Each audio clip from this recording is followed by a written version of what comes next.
Hammaga salom, Get Ready With Me dengizga. Ko'pdan beri ko'rinmaganim yo'q, chunki vaqtim bo'lgani yo'q. Pastimga shu brukni kiydim, tepamga mana shu hoodie. Keyin u yoqmadi, buni kiydim. Makiyajimni qilib oldim. Mashinada Sini traktorda eshitib darsimni qilib ketdim. Nega desanglar, mana shu ikkita egizak singlim tufayli. Va biz kelib qoldik. Shaharlar baribir boshqacha, chiroyli. Yer juda ham shamol ekan. Bilmadim, dengizda oldi bo'lgani uchunmi. Bu meni ukam. Ukangiz qarsmi demaylar, iltimos, bu o'zbek bola. Bu yerda qushlar uchib yuradi va hamma qarslar qushlarga ovqat beradi. Bular qushlarga qo'lidan yeb ketishadi. Va qushlar uchun bersusan. Shamollik uchun birinchi biz ovqat yeyishga qaror qildik. Qanaqa ovoz kelyapti deb qo'rqmanglar, bu mening singillarim.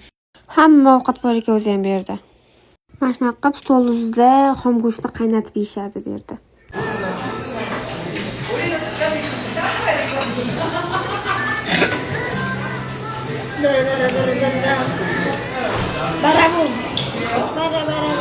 Meni barabum degan bola.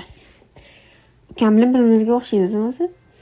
Da ukam Karsga o'xshaydi, chunki Karslarda o'zi ham aytgan, men seni birinchi ko'rganda Karsda bo'luvdim deb.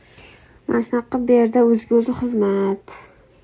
Tanlab olib yeyverasiz. Даже morojnisi ham bor ekan. Ya'ni bu yerda go'sht sotib olasiz, go'sht faqat, qolgan narsasi xohlagancha olib yeyverasiz.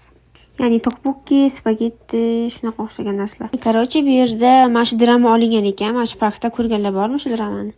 Kimsiz uchdik shu parkda.